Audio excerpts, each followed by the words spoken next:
وسلام علی عبادہ الذین اصطفیٰ اما بعد اعوذ باللہ من الشیطان الرجیم بسم اللہ الرحمن الرحیم یؤتی الحکمت من یشاء ومن یؤت الحکمت فقد اوتی خیرا کثیرا سبحان ربک رب العزت عما یصفون وسلام علی المرسلین والحمد للہ رب العالمین اللہم صلی علی سیدنا محمد وعلی آل سیدنا محمد وبارک وسلم۔ اس مجلس کے بیانات کا قصہ ایسے ہے کہ پچھلے رمضان سے دل میں تھا کہ سالکین کو ہم روحانی بیماریوں کے بارے میں کچھ تفصیلات بتائیں گے، چنانچہ پورا سال اسی پہ کام کرتے رہے۔ اللہ کی شان کہ جب شعبان میں لکھنے کے لیے بیٹھے کہ بھئی مضمون تیار کریں تو ابن عطا اللہ اسکندری رحمۃ اللہ علیہ کی ایک حکمت کی بات ہے، وہ اچانک دل میں ایسی آئی کہ مسلط ہو گئی۔ اب ہمیں کشف اور الہام تو ہوتا نہیں،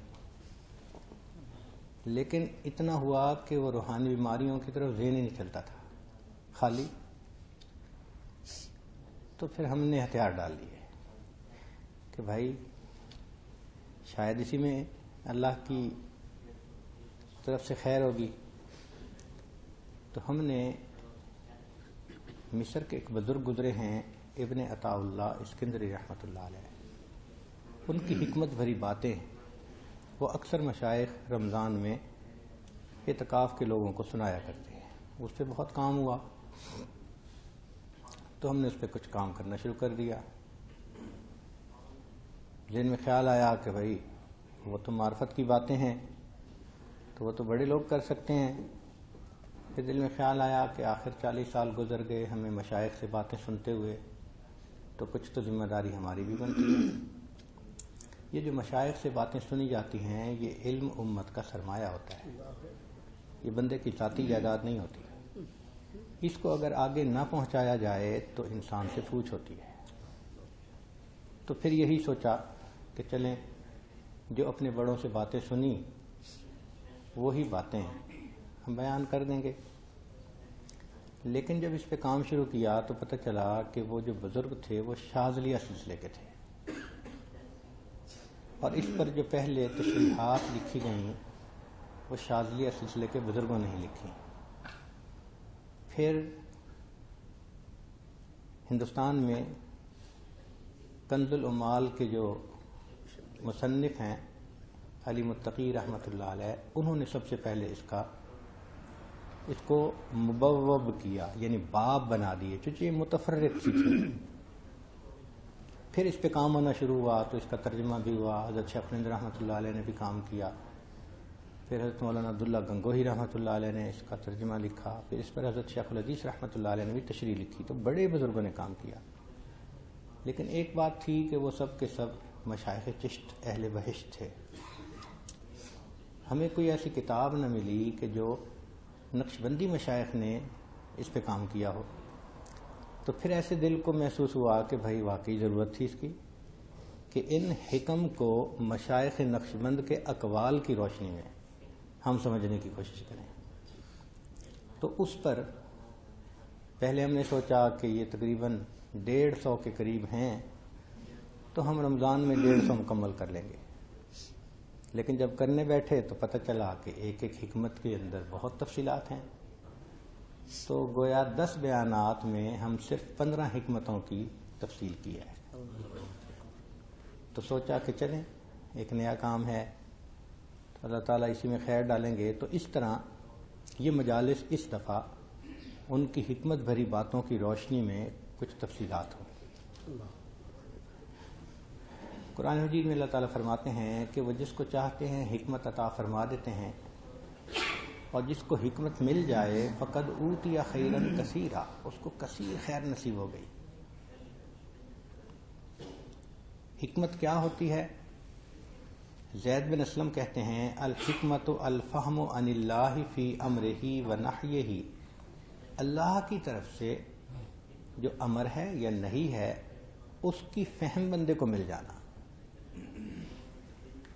چنانچہ امام مالک رحمۃ اللہ علیہ فرماتے ہیں انہ لیقع فی قلبی ان الحکمت ہی الفقہ فی الدین، میرے دل میں یہ بات آ گئی، ڈالی گئی کہ حکمت جو ہے یہ دین کی سمجھ ہے۔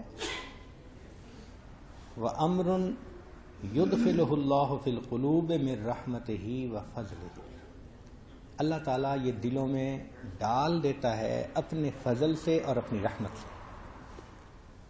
تو گویا یہ من جانب اللہ ایک بات ہوتی ہے جو بندے کے دل میں ڈال دی جاتی ہے، اس کو حکمت کہتے ہیں۔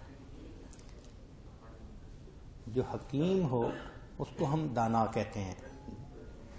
سب سے بڑے حکیم اللہ تعالیٰ ہے، ان کے اسماء میں سے ایک نام الحکیم ہے، چنانچہ ان کا کلام سارا کا سارا حکمت بھرا، اس لیے قرآن مجید کو حکمتم بالغتن کہا گیا، تام حکمت۔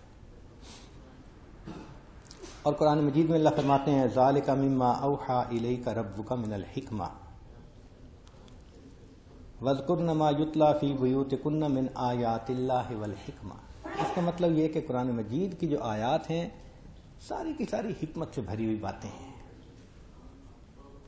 اللہ تعالیٰ کو یہ باتیں اتنی اچھی لگیں کہ پہلے بزرگوں میں سے ایک بزرگ تھے لقمان، وہ بھی بڑی دانائی کی باتیں کرتے تھے۔ اللہ تعالیٰ نے قرآن مجید میں ان کی باتوں کو نقل فرمایا، حصہ بنا دیا، اور ان کے نام پر ایک سورت کا نام لقمان بھی رکھا۔ اس سے اندازہ ہوتا ہے کہ بارگاہ الہی میں ایک دوسرے کو دانائی کی باتیں بتانا، خیر کی باتیں بتانا، یہ کتنا پسندیدہ عمل ہے۔ اس دنیا میں سب سے بڑے حکیم سید الانبیاء حضرت محمد مصطفیٰ احمد مجتبی صلی اللہ علیہ وسلم ہے، ان کو اللہ نے حکیم بنایا، چنانچہ ان کے اسماء میں سے ایک اسم الحکیم بھی ہے۔ اور نبی علیہ السلام کی ہر سنت وہ بھی حکمت سے بھری ہے، چونکہ فعل الحکیم لا یخلو عن الحکمہ، دانا کا کام دانائی سے خالی نہیں ہوتا۔ نبی علیہ السلام نے فرمایا کلمۃ الحکمت ضالۃ المؤمن، کہ حکمت کی بات مومن کی گم شدہ چیز ہوتی ہے۔ آپ کی چیز گم ہو جائے اور ملے تو آپ فوراً اٹھا لیتے ہیں، ایسے ہی حکمت کی بات جہاں بھی ہو آپ یوں سمجھیں یہ تو میری چیز ہے تو فوراً اس کو آپ لے لیں۔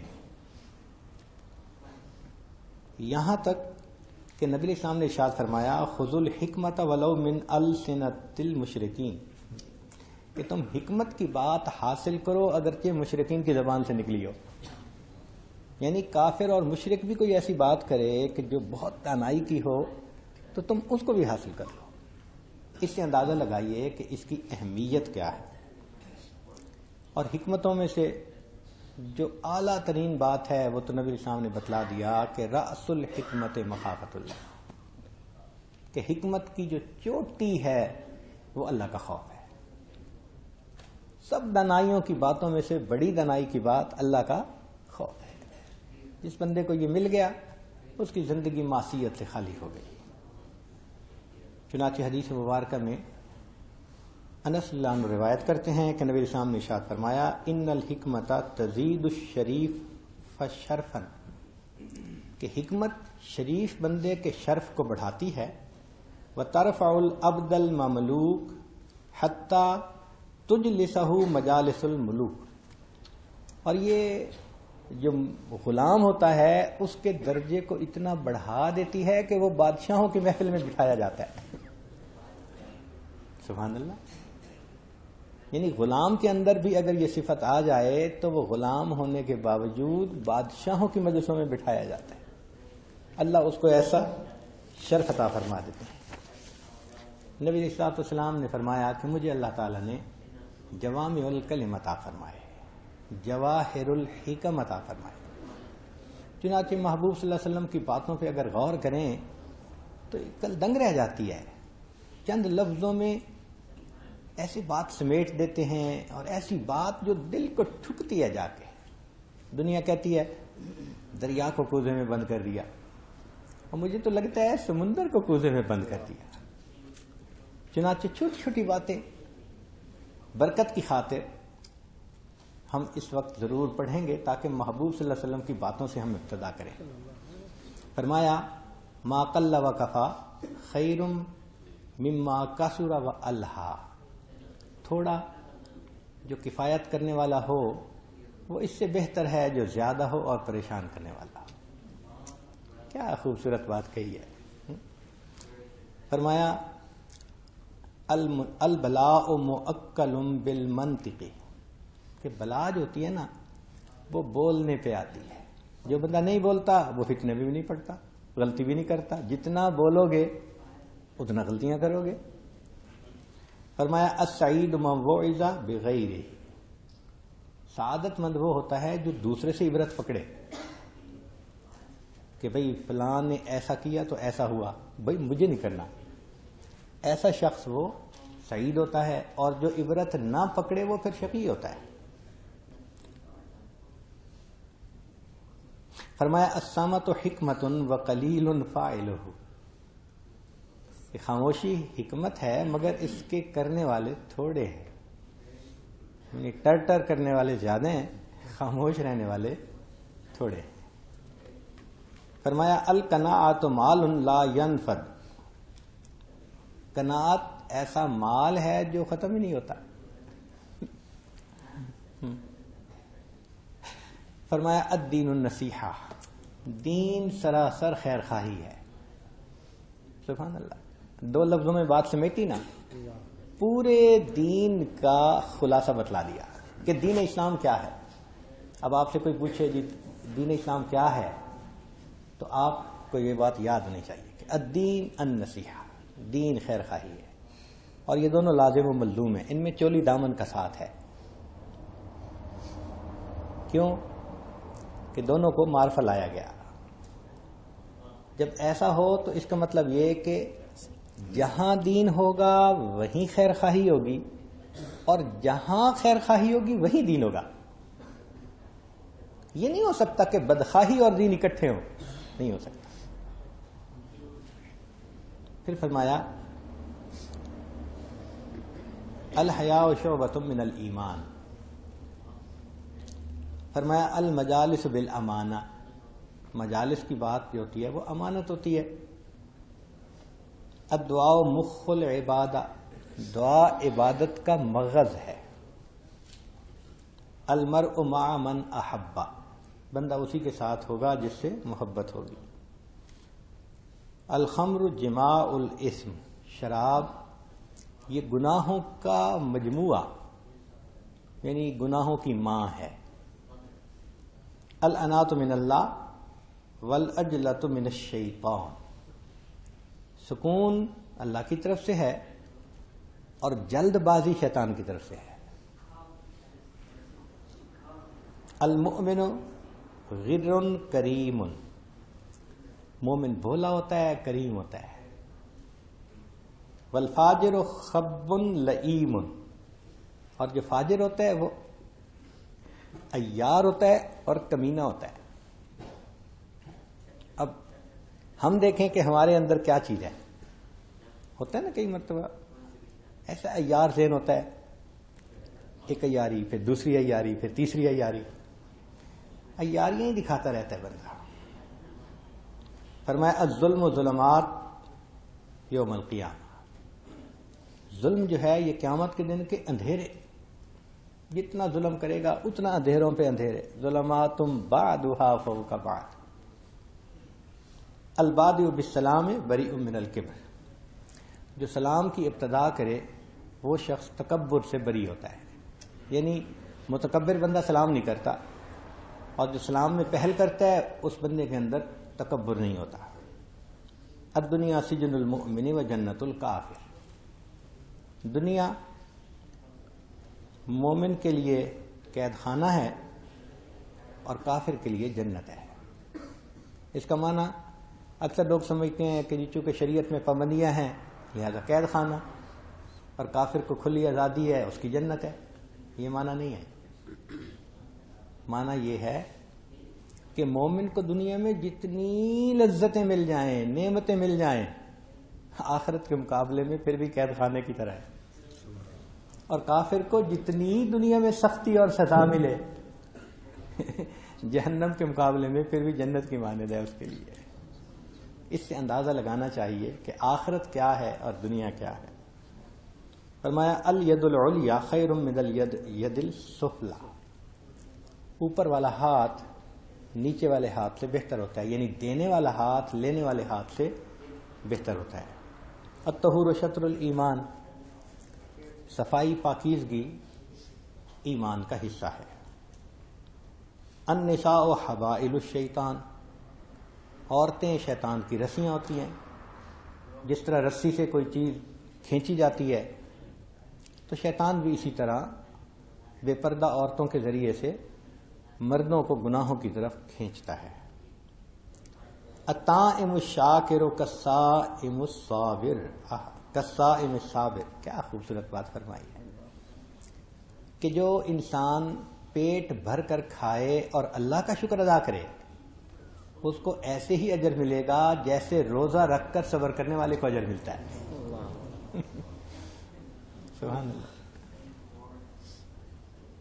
الاقتصاد فی النفقۃ نصف المعیشہ، خرچے کے اندر جو میانہ روی ہے آدھی معیشت یہ ہوتی ہے. التودد الی الناس نصف العقل، انسانوں کے ساتھ محبت سے پیش آنا یہ آدھی عقل ہے.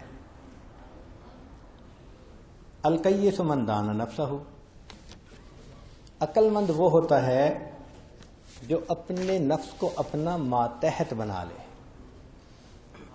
المؤمن مالف ولا خیر فی من لا یألف ولا یؤلف، مومن محبت پیار کرنے والا ہوتا ہے اور اس شخص میں کوئی خیر نہیں جو نہ پیار کرے نہ اس سے پیار کیا جائے. یعنی مومن دین کی نسبت سے، اللہ کی نسبت سے، اللہ کی مخلوق سے محبت رکھنے والا ہوتا ہے. کئی ہوتے ہیں نا رف اینڈ ٹف طبیعتیں، ذرا ذرا سی بات پہ اکھڑ جانا، بگڑ جانا، اس سے جھگڑا اس سے جھگڑا، باہر کی کیا بات کرنی، گھر میں جھگڑے، ہر دوسرے دن، چوتھے دن، ساتویں دن تماشا لگا ہوتا ہے. بچے دیکھ دیکھ کے بگڑ رہے ہوتے ہیں. فرمایا ان الصدق طمانینۃ، کہ جو سچ ہے وہ طمانیت ہے، اطمینان ہے. سچ میں اطمینان ہے. سچ بولنے والے بندے کا دل ہمیشہ مطمئن ہوتا ہے کیونکہ وہ سچا ہوتا ہے. انما شفاء العی السؤال، عی کہتے ہیں بے علمی کو، جہالت کو، کہ جہالت کا علاج سوال کے پوچھنے میں ہے. انما الاعمال بالخواتیم، اعمال کا معاملہ ان کے انجام کے اوپر ہے. کاد الفقر ان یکون کفرا، قریب ہے کہ تنگ دستی تجھے کفر تک نہ پہنچا دے. تو تنگ دستی بڑی مصیبت ہے. اس لیے آج کے دور میں مال ایمان کے لیے ڈھال ہے. آج کے دور میں مال ایمان کے لیے ڈھال ہے. اب جو خاوند اپنی بیوی کے لیے گھر بھی نہ بنا دے، کرائے کے گھر میں رہے، پھر خاوند فوت ہو جائے اور بعد میں کرایہ مانگنے والا آئے تو دیکھو بیوی کیسے کفری عقل میں بولتی ہے. سبحان اللہ، کیا حکمت کی بات بتائی. تو اس لیے انسان کسب کرے، محنت کر کے کمائے. فریضۃ بعد الفریضہ، نماز کے بعد یہ ایک بڑا فرض ہے. کیوں لولا لنگڑا بنے. ان اللہ جمیل یحب الجمال، اللہ تعالیٰ خوبصورت ہیں، خوبصورتی کو پسند فرماتے ہیں. خوبصورتی سے مراد یہ ہوتا ہے کہ جس چیز کے اندر ریشو پرپورشن اچھا ہو. مکان میں ہو تو وہ خوبصورت، کسی پھول میں ہو تو وہ خوبصورت، شخصیت میں ہو تو وہ خوبصورت، لباس میں ہو تو وہ خوبصورت. تو جس چیز کے اندر بھی ریشو پرپورشن اچھی ہوتی ہے وہ اچھی لگتی ہے. آگے فرمایا لا یلدغ المؤمن من جوہر واحد مرتين. مومن جو ہوتا ہے وہ ایک سوراخ سے 2 مرتبہ نہیں ڈسا جاتا. بھئی اگر ایک جگہ ٹھوکر کھا لی تو سبق سیکھے، دوبارہ نہ ایسا ہو کہ پھر دوبارہ ٹھوکر کھائے. فرمایا انزل الناس منازلہم، تم انسانوں کو ان کے مرتبے کے مطابق اتارو، یعنی انسان کا جو مرتبہ ہے اس کے مطابق اس کو پیش آؤ. اذہد فی الدنیا یحبک اللہ، دنیا میں زہد اختیار کرو، تم سے اللہ محبت کریں گے. وَاذْهَدْ فِي مَا عِنْدَ النَّاسِ يُحِبُّكَ النَّاسِ، اور جو لوگوں کے پاس ہے نا اس سے زہد اختیار کرو، لوگ تم سے محبت کرنے لگ جائیں گے. کیا خوبصورت بات فرمائی. الاسم ما حاک فی صدرک. اب دیکھیں ہر وقت تو مفتی ساتھ نہیں جو بتائے کہ بھئی یہ گناہ ہے. ایسی بھی صورتیں آ جاتی ہیں کہ جہاں بندے کو بتانے والا نہیں ہوتا اور اس کو فیصلہ کرنا پڑتا ہے. تو پیارے حبیب صلی اللہ علیہ وسلم نے بات کتنی آسان کر دی. فرمایا کہ جو بات تیرے دل میں کھٹکے ہیں وہ گناہ ہوتی ہے. گناہ کی بات ہمیشہ دل میں اور انسان چاہتا ہے کسی کو پتہ نہ چلے. جب یہ حالت کیفیت ہو کہ کسی کو پتہ نہ چلے تو سمجھ لے کہ یہ گناہ کا کام ہے. اب دیکھیں ان پڑھ بندہ بھی اندازہ لگا سکتا ہے، کیونکہ دل وہ گواہ ہے جو کبھی رشوت قبول نہیں کرتا، ہمیشہ سچی گواہی دیتا ہے. المسلم من سلم المسلمون من لسانہ و یدہ، مسلمان وہ ہے جس کی زبان اور جس کے ہاتھوں سے دوسرے مسلمان سلامتی میں ہوں، یعنی ان کو ایذا نہ پہنچائے، ان کی دل آزاری نہ کرے. بیماریوں میں سے سب سے بری دل کی بیماری، اور دل کی بیماریوں میں سب سے بری دل آزاری ہے. المجاہد من جاہد نفسہ فی طاعت اللہ، مجاہد وہ ہوتا ہے جو اللہ کے راستے میں اپنے نفس کے ساتھ مجاہدہ کرے، اس کو شریعت پر عمل کرنے کے لیے لگام ڈالے. المؤمن مرآۃ المؤمن، مومن مومن کا آئینہ ہوتا ہے. حبک الشیء یعمی و یصم، چیز کی محبت انسان کو اندھا بہرا کر دیتی ہے، کچھ سمجھ نہیں آتا. حب الدنیا رأس کل خطیئہ، دنیا کی محبت تمام خطاؤں کی بنیاد ہے. اب یہ دنیا کی محبت ہوتی ہے جس کی وجہ سے انسان نمازیں قضا کرتا ہے، انسان حکم خدا کو چھوڑتا ہے، نفس کی پوجا کرتا ہے، سب دنیا کی محبت ہوتی ہے. فرمایا اذا لم تستح فاصنع ما شئت، جب تیرے اندر حیا نہ رہا پھر جو چاہے تو کر. اور 40ویں حدیث ہے کہ من لم یشکر الناس لم یشکر اللہ، جو انسانوں کا شکر ادا نہیں کرتا وہ اللہ کا بھی شکر ادا نہیں کرتا. دیکھو انسان جو نعمتیں دیتے ہیں وہ تو تھوڑی ہوتی ہیں نا، تو مقصد کہنے کا یہ کہ جو چھوٹا شکر ادا نہیں کر سکتا وہ بڑا شکر کیسے ادا کرے گا بھائی. اب سنیے، ابو ذر لانو روایت کرتے ہیں کان ابو ذر یحدث ان رسول اللہ صلی اللہ علیہ وسلم قال فرج عن سقف بیتی وانا بمکہ، میں مکہ میں تھا اور میرے گھر کی چھت کو کھولا گیا. فنزل جبریل علیہ السلام، اور اس میں سے جو سوراخ ہوا اس میں سے جبریل علیہ السلام نازل ہوئے. ففرج صدری، انہوں نے میرے سینے کو بھی کھول دیا. ثم غسلہ بماء زمزم، پھر انہوں نے زمزم پانی سے میرے سینے کو دھویا. ثم جاء بطست، پھر وہ ایک ٹرے تشت لے کر آئے، من ذہب، جو سونے کا تھا، ممتلیہ حکمتم و ایمانا، اس میں حکمت اور ایمان بھرا ہوا تھا. فافرغہ فی صدری، انہوں نے وہ تشت میرے سینے میں اڈیل دیا. یعنی یہ ایمان اور حکمت محبوب صلی اللہ علیہ وسلم کے سینے میں بھر دی گئی تھی. ہمارے مشائخ کہتے ہیں کہ جو نبی اسلام نے فرمایا نا کہ کچھ چیزیں اندر سے دھوئیں، وہ لطائف تھے جن کو دھویا گیا تھا. اس لیے کہ اس کے بعد پھر واقعہ پیش آیا معراج کا، اور جس دن معراج پہ جانا تھا جس رات کو، اس رات پھر دوبارہ دھویا گیا. یہ 2 دفعہ شق صدر کا واقعہ پیش آیا. تو لطائف دھلے، معرفت کے لیے پرواز شروع ہو گئی. عن ابن مسعود اللہ عنہ قال سمعت رسول اللہ صلی اللہ علیہ وسلم لا حسد فی الا فی اثنتین. حسد جائز نہیں سوائے 2 بندوں کے. ایک تو وہ رجل آتاہ اللہ مالا، جس بندے کو اللہ نے بہت مال دیا ہو، فسلطہ علی حلقتہ، وہ مسلط ہو گیا اس بات پہ کہ میں نے اس کو اللہ کے راستے میں خرچ کر کے رہنا ہے، تل گیا. اور رجل آتاہ اللہ حکمتا فہو یقضی بہا، بندہ جس کو اللہ نے حکمت دی اس کے مطابق وہ فیصلے کرتا ہے. سیدنا ابن عباس اللہ عنہ فرماتے ہیں کہ دعا لی رسول اللہ صلی اللہ علیہ وسلم ان یؤتینی اللہ الحکمت مرتین، کہ نبی علیہ السلام نے 2 مرتبہ دعا کی کہ اللہ مجھے حکمت عطا فرما دے. پہلے انبیاء میں سے بہت سارے انبیاء کی حکمت بھری باتیں منقول ہیں، لیکن داؤد علیہ السلام کے بارے میں اللہ فرماتے ہیں وَآتَاهُ اللَّهُ الْمُلْكَ وَالْحِكْمَةَ. تو داؤد علیہ السلام نے اپنے بیٹوں سے ایک مرتبہ 9 سوال پوچھے. 19 بیٹے تھے اس وقت. تو ان میں سے جو سلیمان علیہ السلام تھے نا، جن کو پھر اللہ نے ملک بھی دیا، حکمت بھی دی، تو انہوں نے صحیح جواب دیے. وہ سوال بڑے دلچسپ ہیں.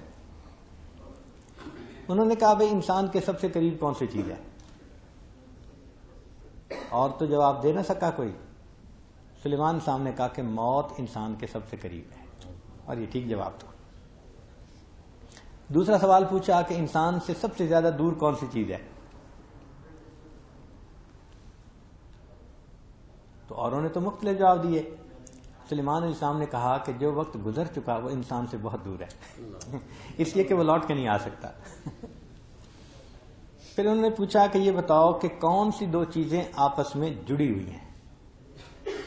سلیمان صاحب نے جواب دیا کہ جسم اور روح 2 چیزیں ہیں، مگر ان کو اللہ نے آپس میں جوڑ دیا ہے.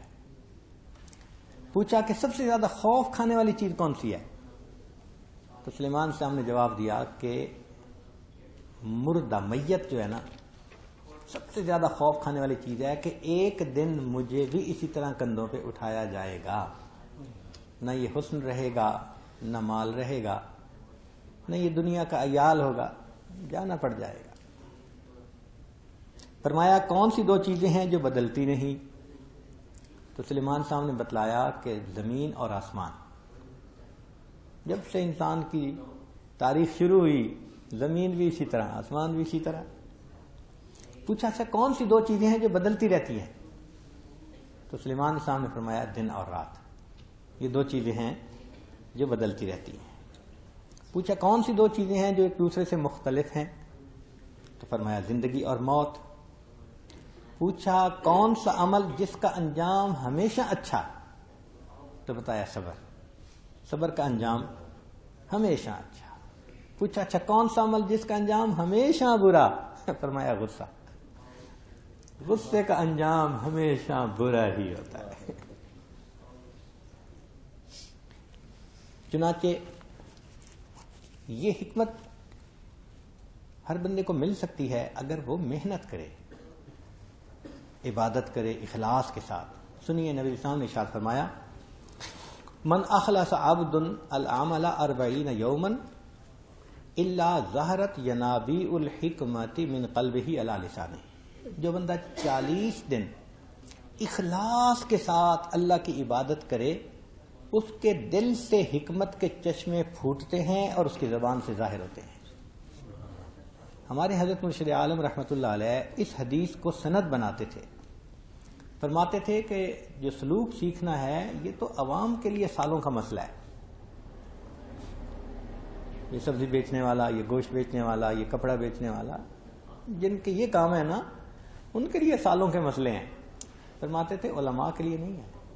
وہ تو پہلے ہی 8 سے 10 سال مدرسے میں لگا چکے ہوتے ہیں.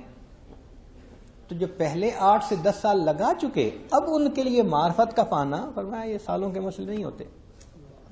فرمایا کرتے تھے کوئی عالم آئے اور میری صحبت میں 40 دن رہے، اس کا دل نہ بدلے میرا نام بدل دینا. یہ فرماتے تھے کہ کوئی بھی عالم آئے اور میرے ساتھ 40 دن رہے، اگر اس کا دل نہ بدلے تو تم میرا نام بدل کے رکھ لینا. اور وہ حدیث میں، یہ حدیث مبارکہ سند میں پیش فرماتے تھے، یعنی بات قوی تھی. چنانچہ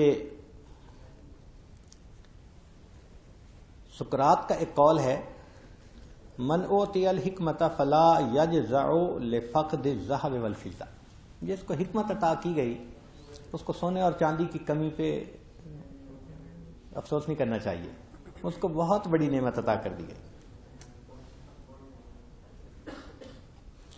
ایک ہوتی ہے حکمت اور ایک ہوتی ہے مثال. آپ نے ضرب الامثال پڑھی ہوگی.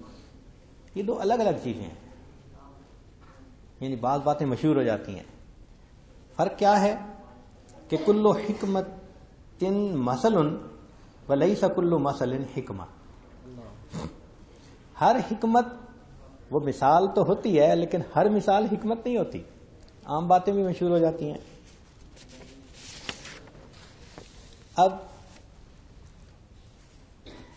نبی علیہ الصلوۃ والسلام کی صحبت پانے والے جو حضرات تھے، انہوں نے یہ حکمت کی باتیں نبی علیہ السلام سے سیکھیں، پھر انہوں نے آگے بھی پہنچائیں. ان کی زبان سے بھی یہ حکمت کی باتیں جاری ہوئی. کہتے ہیں کہ استاد کی عظمت دیکھنی ہو تو شاگردوں کو دیکھو، شاگردوں سے استاد کا مقام پہچانا جاتا ہے. تو نبی علیہ الصلوۃ والسلام کی اگر شان دیکھنی ہو تو صحابہ کرام کی زندگیوں کو دیکھو، اس سے پتہ چلتا ہے کہ معلم کتنے بڑے تھے. چنانچہ سیدنا صدیق اکبر عنہ ان کی بہت ساری باتیں حکمت بھری باتیں ہیں. ایک بات جو کہ ہمارے سلسلے کے مشائخ میں سے ہیں تو فرماتے تھے، سبحان من لم یجعل لخلقہ سبیلا الی معرفتہ الا بالعجز عن معرفتہ. پاک ہے وہ ذات جس نے اپنے تک پہنچنے کے لیے عجز کے سوا کوئی دوسرا راستہ ہی نہیں بنایا. جو اللہ تعالیٰ تک پہنچنا چاہتا ہے اسے عاجزی اختیار کرنی، اسے جھکنا پڑے گا. جھکے بغیر کوئی اللہ تعالیٰ تک نہیں پہنچ سکتا. سوچئے اس سے اللہ کی کتنی عظمت بیان ہوتی ہے. پاک ہے وہ ذات جس نے اپنے تک پہنچنے کے لیے عاجزی کے سوا کوئی دوسرا راستہ ہی نہیں بنایا. دوسری بات فرماتے تھے، جسے رونے کی توفیق نہ ہو اس کو چاہیے کہ رونے والوں پر رحم ہی کھا لے. جسے رونے کی توفیق نہ ہو اس کو چاہیے کہ رونے والوں پر رحم ہی کھا لیا کرے. آج تو وہ وقت آ گیا کہ جان بوجھ کے رلاتے ہیں، رحم بھی نہیں کھاتے. عورتیں کہتی ہیں ایسی بات کی جلتی رہی ہوگی.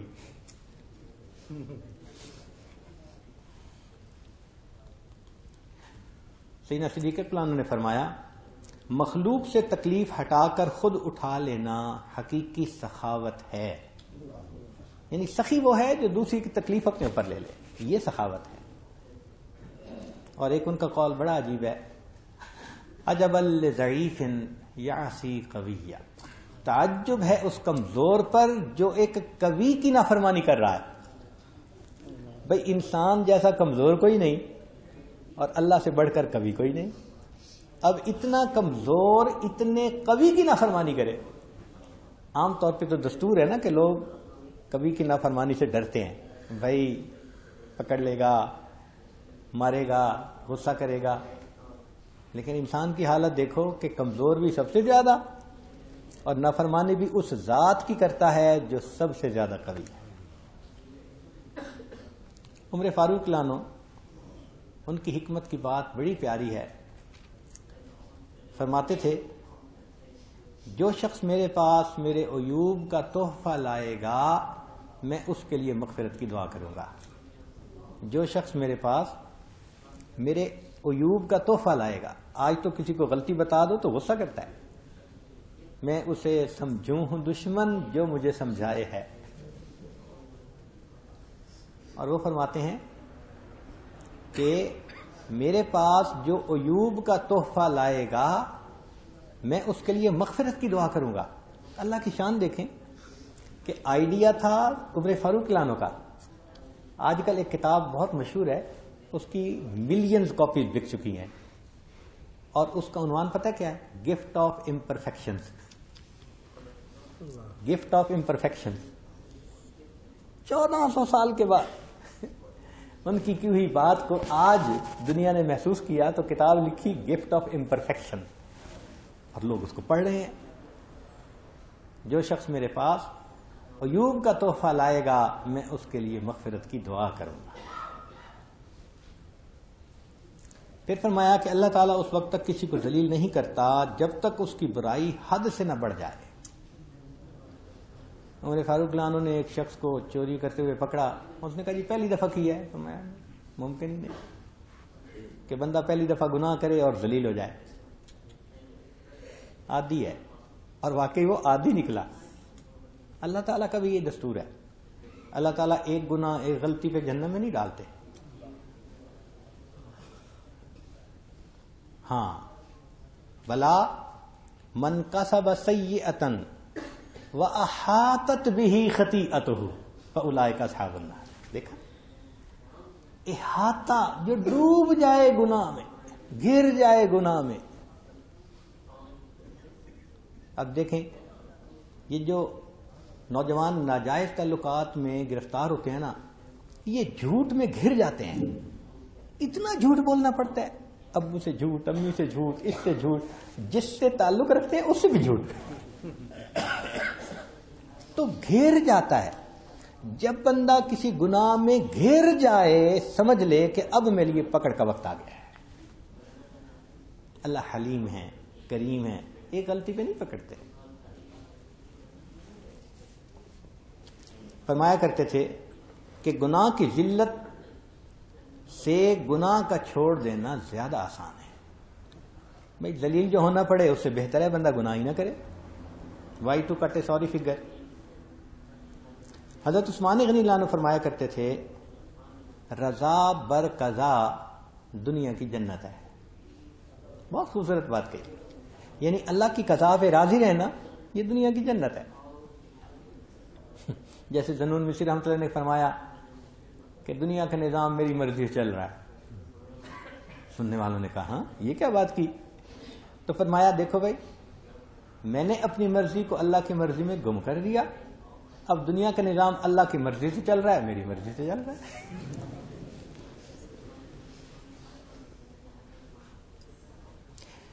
سیدنا عثمان غنی اللہ عنہ نے فرمایا کہ جس شخص نے اللہ کو جس قدر پہچانا وہ اس سے اسی قدر محبت زیادہ کرے گا. دا مور یو نو ہم یو ول لو ہم. جتنا اللہ کو پہچانو گے اتنا اللہ سے محبت کرو گے. اور فرمایا جتنا دنیا کی حقیقت کو پہچانو گے اتنا دنیا سے دور بھاگو گے.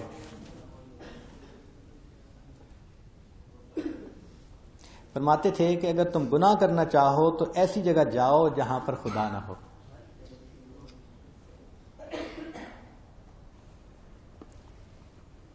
حضرت علی عنہ کا ایک قول ہے, کیا خوبصورت بات کہی.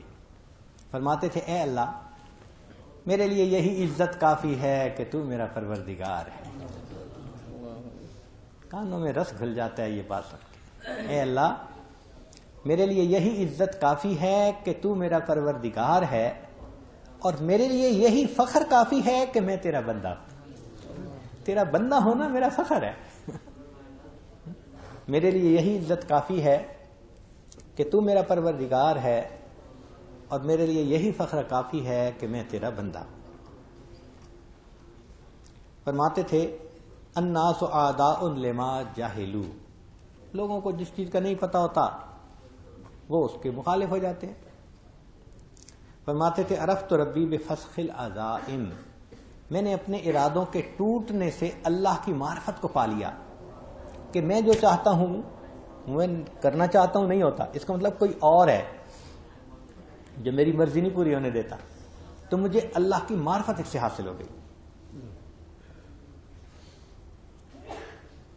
فرماتے تھے احسان مرتبہ بڑھاتا ہے، سوال کرنا مرتبہ گھٹاتا ہے، اور بے نیازی انسان کو ہم مرتبہ بنا دیتی ہے۔ انہی کا شعر ہے، لیس الجمال باسواب تزیننا، خوبصورتی یہ نہیں ہے جو ہم کپڑے پہن کے خوبصورت بنتے ہیں، ان الجمال جمال العلم والادب، لیس الیتیم الذی قد مات والدہ بل الیتیم یتیم العلم والادب۔ اب یہاں ایک نقطے کی بات کہ نبی علیہ الصلوۃ والسلام نے فرمایا کہ جو پہلے انبیاء گزرے وہ ان کی تعداد 1,24,000 تھی، اور جو نبی علیہ الصلوۃ والسلام کے صحابہ ان کی بھی تعداد 1,24,000۔ تو نقطے کی بات یہ ہے کہ نبی علیہ الصلوۃ والسلام تمام انبیاء کے علوم کے جامع تھے، جتنا سب انبیاء کو ملا وہ سب اور اس سے بھی زیادہ اللہ کے حبیب صلی اللہ علیہ وسلم کو ملا۔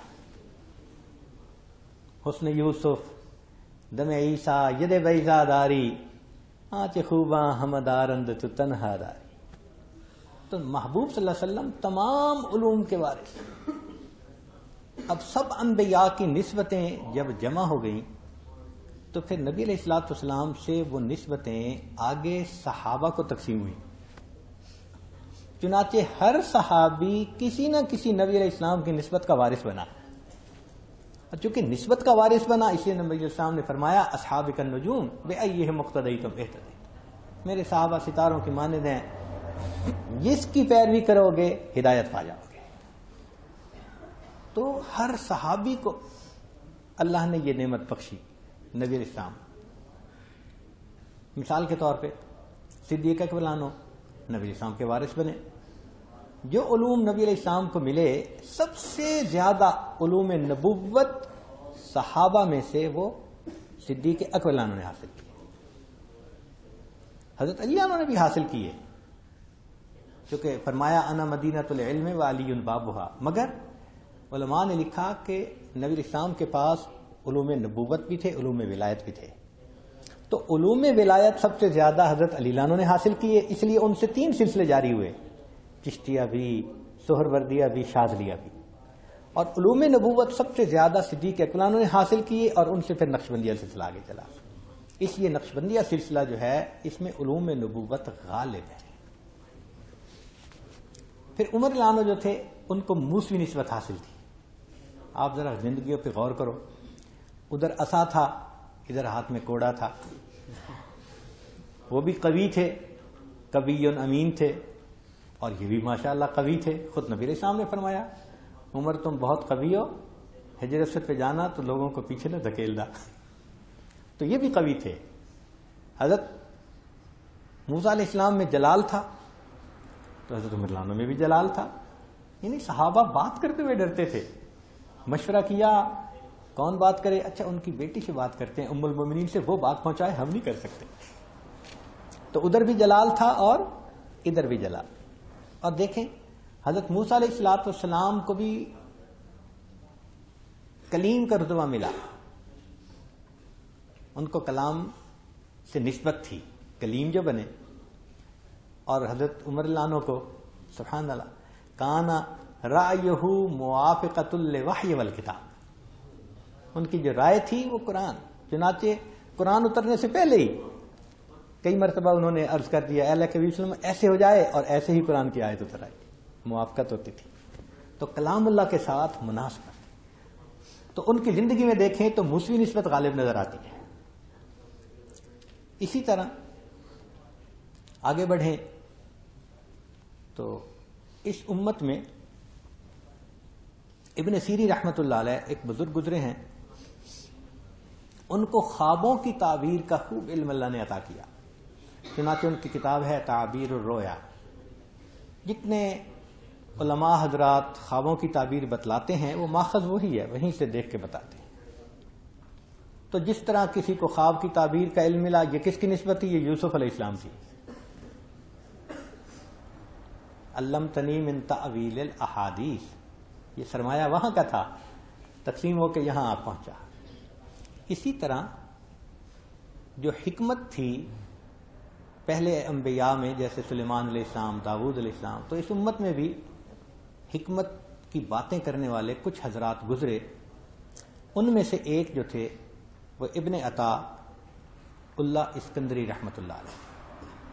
یہ 7ویں صدی ہجری میں گزرے ہیں، متقدمین میں سے ہیں. خواجہ ابوالحسن شاذلی رحمۃ اللہ علیہ، ان کے ایک خلیفہ تھے ابو العباس المرسی رحمۃ اللہ علیہ. وہ ان کے سارے علوم کے وارث سمجھے جاتے تھے، اتنا علم تھا ان کے پاس. اتنے صاحب کرامت تھے کہ آنکھیں بند ہوتی تھیں اور ایسے کہہ دیتے تھے بھائی نماز کا وقت ہو گیا. تو لوگ ان سے پوچھتے تھے کہ آپ کو کیسے پتہ چل جاتا ہے، آپ کی تو آنکھیں بھی نہیں کھلی ہوتی، کمرے میں ہوتے ہیں. تو فرماتے تھے کہ میں عرش پر فرشتوں کی اذان کی آواز سنتا ہوں، یعنی عرش پہ فرشتے جب اذان دیتے ہیں تو مجھے اس کی آواز سنائی جاتی ہے. ان کے یہ شاگرد تھے، ان کے مرید تھے. یہ فقہ میں مذہب مالکی پہ عمل کرتے تھے. مشرب ان کا وہ شاذلیہ تھا، یعنی سلسلہ شاذلیہ تھا اور مذہب مالکیہ تھا. علی بات ہے کہ ان کے جو بڑے استاد تھے نا، تقی الدین سبکی رحمۃ اللہ، وہ شوافے میں سے تھے. تو یہ بڑے بزرگ تھے. انہوں نے پھر پڑھایا. یہ جو الازہر مشہور ہوا ہے نا دنیا میں، مصر کی جو یونیورسٹی ہے، یہ بہت پرانا مدرسہ ہے. وہ اس مدرسے کے استاد تھے. ایسے اساتذہ کی وجہ سے اس علمی ادارے کو اللہ نے قبولیت عطا فرمائی. تو ایک مرتبہ وہ اپنے کاغذ پہ لکھی ہوئی کچھ حکمت کی باتیں اپنے شیخ کے پاس لائے. تو ابو العباس المرسی رحمۃ اللہ نے دیکھ کے فرمایا لقد اتیت یا بنی فی هذه القراصة من مقاصد الاحباء وزیادہ. اے بیٹے، ان نوٹس میں تم نے جو دوستوں کی ضرورت کی چیز تھی نا، وہ ساری تم نے جمع کر دی ہے. یعنی ان میں خوشی کا اظہار فرمایا. اخلاص کے ساتھ جو بھی کام کیا جائے پھر اللہ اس کو قبول کر لیتے ہیں. تو وہ حکمت کی باتیں تھیں، اللہ نے قبولیت عطا فرمائی. انہوں نے زندگی میں کتابیں تو بہت لکھی، مگر 3 کتابوں کو قبولیت زیادہ ہوئی. ایک کتاب ان کی تھی التنویر فی اثبات التقدیر، دوسری الحکم العطائیہ، اور تیسری لطائف المنن. یہ 3 کتابیں ان کی بہت معروف ہیں. ان کی زندگی میں زہد بہت تھا، اور زہد کی وجہ سے ہی حکمت ملتی ہے. تو اس زہد کی وجہ سے اللہ نے ان کو خوب حکمت عطا فرمائی. اس کی شرحیں لکھی ہیں. سب سے پہلی شرح شیخ زروق نے لکھی، وہ بھی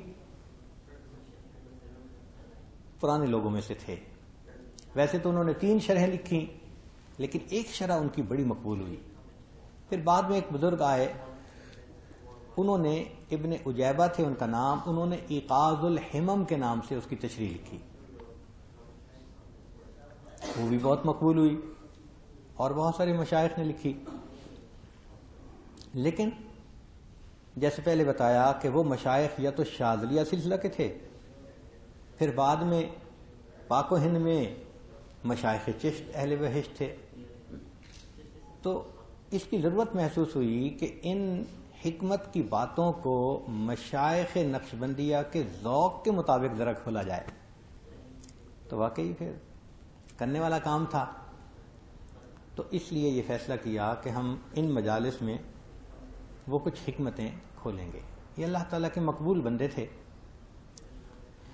چنانچہ ہدایہ کے شارح ہیں جنہوں نے فتح القدیر کتاب لکھی، علامہ کمال ابن الہمام، بہت مشہور ہیں. ایک مرتبہ وہ ابن عطا رحمۃ اللہ علیہ کی قبر پر فاتحہ پڑھنے کے لیے گئے. تو جب گئے تو وہ سورہ ہود کی کتاب سورہ ہود کی تلاوت کر رہے تھے. تو جب وہاں پہنچے نا تو انہوں نے تلاوت کی فَمِنْهُمْ شَقِيٌّ وَسَعِيدٌ، یہ آیت پڑھی وہاں پہنچتے. تو وہ فرماتے ہیں کہ جیسے میں نے یہ آیت پڑھی تو مجھے قبر سے آواز آئی یا کمال لیس فینا شقی، اے کمال ہمارے اندر کوئی شقی نہیں ہے۔ چنانچہ علامہ ابن حمام نے وصیت فرمائی کہ میری قبر ابن عطا کی قبر کے ساتھ بنائی جائے۔ اللہ اکبر۔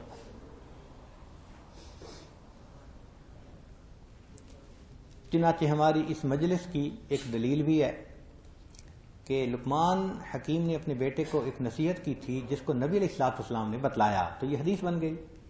فرمایا علیکم بمجالس العلماء، تمہارے اوپر لازم ہے علماء کی مجلس کو اختیار کرنا، واستماع کلام الحکماء، اور دانا کی باتوں کو سننا، حکمت بھری باتوں کو سننا۔ فإن اللہ تعالی یحیی القلب المیت بنور الحکمت کما یحیی الارض المیتۃ بماء المطر، کہ اللہ تعالیٰ جس طرح بارش سے مردہ زمین کو زندہ کر دیتے ہیں، حکمت کی باتوں سے مردہ دلوں کو زندہ فرما دیتے ہیں۔ تو چونکہ حدیث کی سند بھی مل گئی، اب ہم یہ دعا کرتے ہیں کہ اللہ، ہم طالب علم ہیں، اپنے بڑوں کی باتیں دہرائیں گے جو سنی ہوئی ہیں، مگر اتنا ہم فریاد کرتے ہیں کہ اس کے بدلے آپ ہمارے مردہ دلوں کو زندہ فرما دیجئے۔ وآخر دعوانا ان الحمد للہ رب العالمین۔ سبحان ربک العظیم، اللہم صلی علی سیدنا محمد۔ ربنا ظلمنا انفسنا وان لم تغفر لنا وترحمنا لنکونن من الخاسرین۔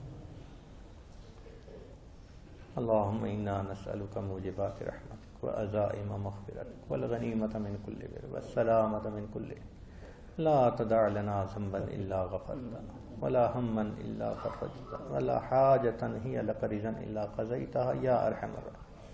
اللہم آت نفسی تقواها وزکها انت خیر من زکاها انت ولیها ومولاها۔ اللہم انا ضعفاء فقو فی رضاک ضعفنا، اللہم خذ الی الخیر بنواسینا۔ میرے مولا کمزور ہیں، پیشانی کے بالوں سے پکڑ کے کھینچ لیجئے۔ اللہ، بچہ چلتے چلتے تھک جاتا ہے تو کہتے ہیں ابو اٹھا لیں، باپ نہ نہیں کرتا۔ میرے مالک، ہم نفس و شیطان سے لڑتے لڑتے تھک گئے ہیں، ہم خلوت جلوت کے گناہ چھوڑنا چاہتے ہیں۔ اللہ، ہم معصیت کی ذلت سے نکلنا چاہتے ہیں۔ اے کریم نکال لیجئے، اے کریم نکال لیجئے، اپنی طرف کھینچ لیجئے، اپنا بنا لیجئے۔ اللہ، دلوں کو دھو دیجئے۔ میرے مولا، کب تک بے سرور نمازیں پڑھتے پھریں گے، بے ذوق سجدے کرتے رہیں گے؟ اللہ، اپنی رحمت کا معاملہ فرما۔ اللہ، ہماری عبادتوں میں لذت عطا فرما، استقامت عطا فرما، سنت پہ دوام نصیب فرما۔ اللہ، جھوٹ چھوڑ کر سچ کی زندگی حاصل کرنے کی توفیق عطا فرما۔ صلی اللہ تعالی علی حبیبہ سیدنا محمد وآلہ واصحابہ اجمعین برحمتک یا ارحم الراحمین۔